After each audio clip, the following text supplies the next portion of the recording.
This is very personal for me. What's fun about it is knowing this game is made by hundreds of people who deeply care about each other and care about the property growing and becoming the next Star Wars or the next Middle-earth. Whether you're writing a book or making a video game or making a movie, your first job is to get your reader, your player, your viewer to suspend disbelief.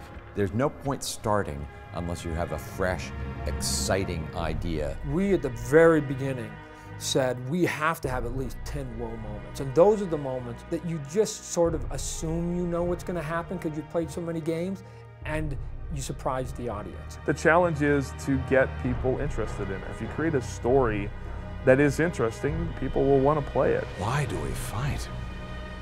Because there is hope. Because only through battle can we break the chains that fate has forged. Let's just make a hell of a game.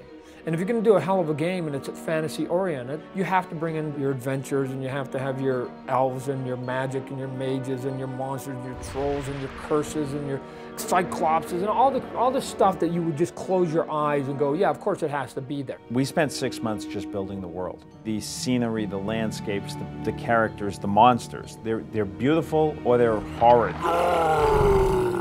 But there's a vividness about the image. It has meaning and resonance. It's coherence. The main character in Reckoning starts the game waking up on a pile of corpses. Well, you're dead, see? But you wake from the dead. You're the first person in history that did that. But once you come out of it, you're sort of an empty husk, if you will. And now you, as the gamer, depending on what class you chose to sort of play your game, will depend on how your adventure actually goes. You're the one without fate. You're the unfated. Little people might see you as the beacon of hope, and the big people might see you as the threat to their power. You are unique, you are different, and potentially you are a world-changing person. And at the time this happens is a time of very, very high magic.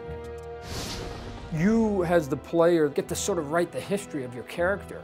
You can constantly be rearranging your fate. Are you a guy that stands back and casts spells? Are you a guy that sneaks up from behind and sticks him in the back? A wizard that likes to have a big golf bag of things and blow the meat off things with a lot of different tools. You can be all of those, and you can keep changing those.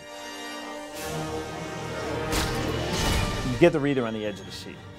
Well, in this game, we're going to get the player on the edge of the seat. I want you to be able to see things and say, oh God, am I that badass that suddenly did that? If you love combat, if you're a Mortal Kombat, God of War type of gamer, then there's hundreds of hours of deep immersive combat and gameplay here. I want the player to feel like he moves the way he wants to move. The only words that are good to describe our combat is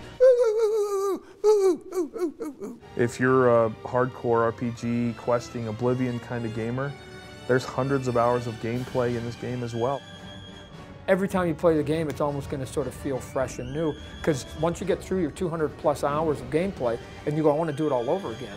Even if you pick the same guy, try to do the same path, you can't get there. That draws people in. And other than that, it's just a blast to play.